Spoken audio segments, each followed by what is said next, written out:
AGS நண்பர்கள் எல்லாருக்கும் வணக்கம்.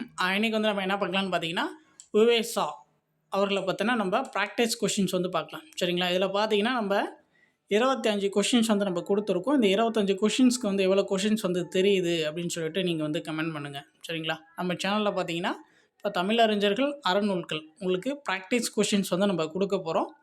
நம்மளுடைய சேனல் சப்ஸ்கிரைப் பண்ணவங்க கொஞ்சம் சப்ஸ்கிரைப் பண்ணி ரெகுலராக வந்து இதை வந்து ஃபாலோ பண்ணி வச்சுக்கோங்க. சரிங்களா?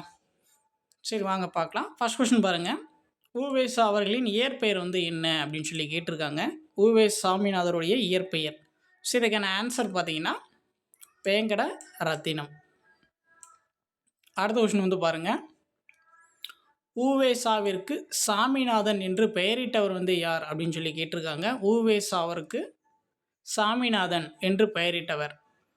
இதுக்கான ஆன்சர் பார்த்தீங்கன்னா மீனாட்சி சுந்தரனார். அவருடைய ஆசிரியர் தான் பார்த்தீங்கன்னா உவேசா அவர்களுக்கு வந்து சாமிநாதன் என்ற பெயரை வந்து வச்சிருப்பார். அடுத்த கொஸ்டின் வந்து பாருங்கள். உவேசா அவர்களின் தந்தை பெயர் வந்து என்ன அப்படின்னு சொல்லி கேட்குறாங்க. உவே சாமிநாதருடைய தந்தை பெயர். இதுக்கான ஆன்சர் பார்த்தீங்கன்னா வேங்கட சுப்பையர். ஸோ இந்த வீடியோ பார்த்தீங்கன்னா நம்மளுடைய டெலகிராம் சேனல் வந்து நம்ம அப்டேட் பண்ணிடுவோம். டெலகிராம் சேனலில் இல்லாதவங்க டிஸ்கிரிப்ஷனில் வந்து நான் டெலகிராம் லிங்க் வந்து கொடுக்குறேன்.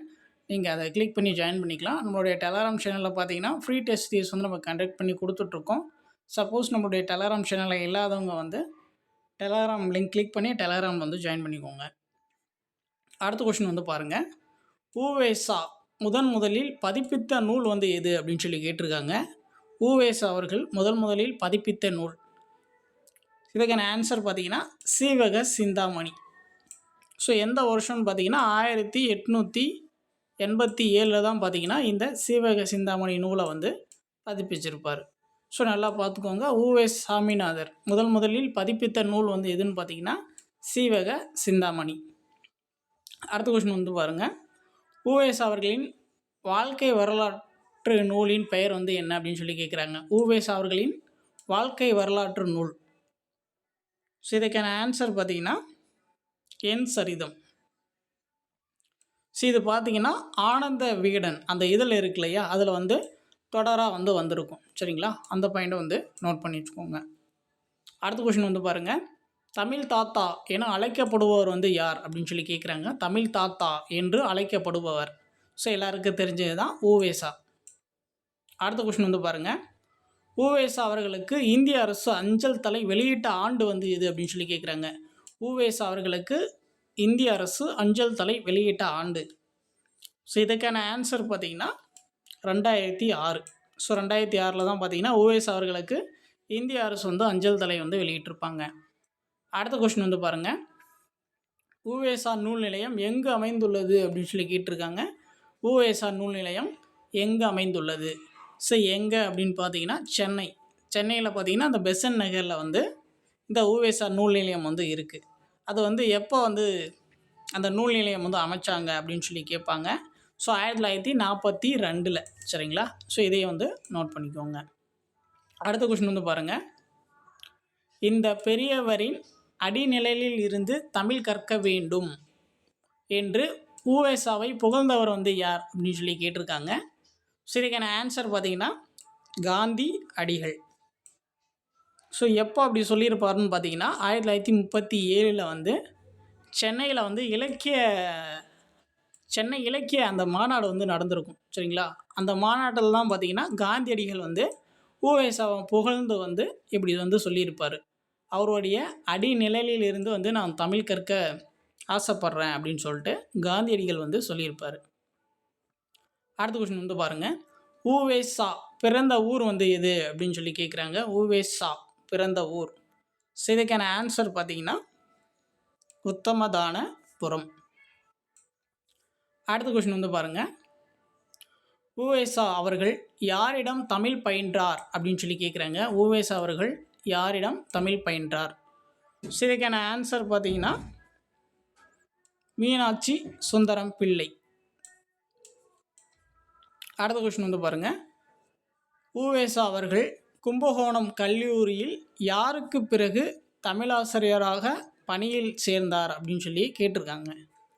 சரிங்களா? உவேசா அவர்கள் பார்த்தீங்கன்னா 2 கல்லூரியில் வந்து தமிழ் ஆசிரியராக வந்து இருந்திருப்பார். ஒன்று வந்து கும்பகோணம் கலைக்கல்லூரி, இன்னொன்று பார்த்தீங்கன்னா சென்னை மாநில கல்லூரி. இந்த 2 கல்லூரியில் பார்த்தீங்கன்னா தமிழ் ஆசிரியராக வந்து வேலை செஞ்சுருப்பார். சரிங்களா? ஸோ யாருக்கு அப்புறம் வந்து கும்பகோணம் கல்லூரியில் வந்து தமிழ் ஆசிரியராக வந்து பணியில் வந்து சேர்ந்தார் அப்படின்னு சொல்லி கொஷின் வந்து கேட்டிருக்காங்க. ஸோ இதுக்கான ஆன்சர் பார்த்தீங்கன்னா தியாகராய செட்டியர். அடுத்த கொஷின் பாருங்கள். சென்னை மாநில கல்லூரியில் உ.வே.சா எத்தனை ஆண்டுகள் பணியாற்றினார் அப்படின்னு சொல்லி கேட்டிருக்காங்க. சென்னை மாநில கல்லூரியில் உ.வே.சா எத்தனை ஆண்டுகள் பணியாற்றினார்? ஸோ 13வதுக்கு பார்த்தீங்கன்னா 27 ஆண்டுகள். 27 ஆண்டுகள் வந்து சென்னை மாநில கல்லூரியில் வந்து ஆசிரியராக வந்து வேலை செஞ்சுருப்பார். அடுத்த கொஷின் வந்து பாருங்கள். உ.வே.சா பதிப்பித்த 10 பாட்டு நூல் வெளியான ஆண்டு வந்து எது அப்படின்னு சொல்லி கேட்டிருக்காங்க. உ.வே.சா பதிப்பித்த 10 பாட்டு நூல் வெளியான ஆண்டு. ஸோ 14வதுக்கு என்ன ஆன்சர்னு பார்த்தீங்கன்னா 1889. அடுத்த கொஷின் பாருங்கள். குறிஞ்சிப்பாட்டு நூலில் விடுபட்ட பூக்களின் பெயர்களை உ.வே.சா எங்கு சென்று கண்டுபிடித்தார் அப்படின்னு சொல்லி கேட்டிருக்காங்க. சரிங்களா? குறிஞ்சிப்பாட்டு நூலில் விடுபட்ட பூக்களின் பெயர்களை உ.வே.சா எங்கு சென்று கண்டறிந்தார் அப்படின்னு சொல்லி கேட்டிருக்காங்க. சரிங்களா? இதில் பார்த்தீங்கன்னா மொத்தம் 99 வகையான பூக்களுடைய பெயர் வந்து இந்த நூலில் வந்து சொல்லியிருப்பாங்க. சரிங்களா? அதில் ஃபஸ்ட்டு வந்து உ.வே.சா அவர்கள் பார்த்தீங்கன்னா 96 பூக்களுடைய பெயர்களை வந்து தெளிவாக இருக்குது அப்படின்னு சொல்லி ஃபஸ்ட்டு வந்து அவர் சொல்லியிருப்பார். மீது 3 பார்த்தீங்கன்னா கிளியராக இருந்திருக்காது. அதனால் வந்து அதை தேடி இந்த நூலை வந்து பதிப்பிச்சிருப்பார். சரிங்களா? அது வந்து எங்கு சென்று வந்து கண்டறிந்தார் அப்படின்னு சொல்லி தான் வந்து கொஷினே வந்து கேட்டிருக்காங்க. அந்த பூக்களுடைய பேரை வந்து எங்கு சென்று கண்டறிந்தார்னு கேட்டிருக்காங்க. சரிங்களா? 15வதுக்கு பார்த்தீங்கன்னா தருமபுர ஆதீனம். அடுத்த கொஷின் வந்து பாருங்கள். இது எல்லாருக்குமே தெரிஞ்சது தான். உ.வே.சா அவர்கள் முதலில் ஓலைச்சுவடிகளை தேடி சென்ற ஊர் வந்து எது அப்படின்னு சொல்லி கேட்குறாங்க. உ.வே.சா அவர்கள் முதலில் ஓலைச்சுவடிகளை தேடி சென்ற ஊர். ஸோ இதுக்கான ஆன்சர் பார்த்தீங்கன்னா கொடுமுடி. இது எங்கே இருக்குதுன்னு பார்த்தீங்கன்னா ஈரோடு டிஸ்ட்ரிக்டில் வந்து இருக்குது. அடுத்து பாருங்கள். சிறிய திருவடி என்று போற்றப்படும் உ.வே.சாவின் மாணவர் வந்து யார் அப்படின்னு சொல்லி கேட்குறாங்க. சிறிய திருவடி என்று போற்றப்படும் உ.வே.சாவின் மாணவர். ஸோ 17வதுக்கு வந்து என்ன ஆன்சர்னு பார்த்தீங்கன்னா கி.வா. ஜெகநாதன். அவரை பார்த்தீங்கன்னா சிறிய திருவடி அப்படின்னு சொல்லிட்டு சொல்கிறாங்க. அடுத்து பாருங்கள். உ.வே.சாவுக்கு மகா மகோபாத்தியாயா விருது வழங்கிய அரசு வந்து எது அப்படின்னு சொல்லி கேட்குறாங்க. இந்த மகா மகோபாத்தியாயா விருது வந்து உ.வே.சாவுக்கு வந்து யார் வந்து கொடுத்தது அப்படின்னு சொல்லி கேட்குறாங்க. சரிங்களா? ஸோ 18வதுக்கு பார்த்தீங்கன்னா பிரிட்டிஷ் அரசு அவங்க தான் வந்து கொடுத்துருப்பாங்க. அடுத்த கொஷின் வந்து பாருங்கள். உ.வே.சா அவர்களுக்கு தட்சிண கலாநிதி என்ற பட்டத்தை வழங்கியது எது அப்படின்னு சொல்லி கேட்குறாங்க. இந்த தட்சிண கலாநிதி இந்த பட்டத்தை வந்து உ.வே.சா அவர்களுக்கு வந்து யார் வந்து கொடுத்தாங்க அப்படின்னு சொல்லி கேட்குறாங்க. சரிங்களா? 19வதுக்கு பார்த்தீங்கன்னா பாரத தரும மகாமண்டலம் அவங்க வந்து கொடுத்துருப்பாங்க. அடுத்த கொஷின் வந்து பாருங்கள். 20வது கொஷின். உ.வே.சா அவர்களின் நினைவில்லம் எங்கு அமைந்துள்ளது அப்படின்னு சொல்லி கேட்குறாங்க. உத்தமதானபுரம். அதுக்கடுத்தது பாருங்கள். உ.வே.சா அவர்களுக்கு திராவிட வித்யாபூஷணம் என்ற பட்டத்தை வழங்கியவர்கள் வந்து யார் அப்படின்னு சொல்லி கேட்குறாங்க. திராவிட வித்யாபூஷணம் என்ற பட்டத்தை உ.வே.சா அவர்களுக்கு யார் வந்து கொடுத்தது அப்படின்னு சொல்லி கேட்குறாங்க. 21வதுக்கு பார்த்தீங்கன்னா இலங்கை தமிழர்கள். ஸோ அவங்க தான் பார்த்தீங்கன்னா இந்த பட்டத்தை வந்து உ.வே.சா அவர்களுக்கு வந்து கொடுத்துருப்பாங்க. ஸோ அடுத்து பாருங்கள். உ.வே.சா அவர்கள் எந்த ஆண்டு சென்னை பல்கலைக்கழகத்தில் கௌரவ டாக்டர் பட்டம் பெற்றார் அப்படின்னு சொல்லி கேட்குறாங்க. உ.வே.சா அவர்களுக்கு டாக்டர் பட்டம் எப்போ வந்து கொடுக்கப்பட்டது, யார் வந்து அது கொடுத்தாங்க அப்படின்னு சொல்லி பார்த்துக்கோங்க. சென்னை பல்கலைக்கழகம் அவங்க தான் வந்து உ.வே.சா அவர்களுக்கு டாக்டர் பட்டம் வந்து கொடுத்துருக்காங்க. அது எந்த வருஷம் அப்படின்னு சொல்லிட்டு கேட்குறாங்க. ஸோ இதுக்கான ஆன்சர் பார்த்தீங்கன்னா 1932. அடுத்து பாருங்கள்.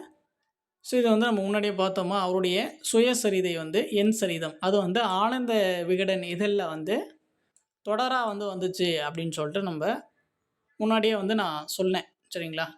அது வந்து எந்த காலத்தில் வந்து வந்துச்சு அப்படின்னு சொல்லி கேட்குறேன். எந்த இடைப்பட்ட காலத்தில் வந்து இது வந்து வெளிவந்துச்சு அப்படின்னு சொல்லி கேட்குறாங்க. சரிங்களா? கொஸ்டினு. இதுக்கான ஆன்சர் பார்த்தீங்கன்னா 1940லேருந்து 1942 இந்த காலகட்டத்தில தான் பார்த்தீங்கன்னா, இது வந்து வெளிவந்துச்சு. அடுத்து பாருங்க.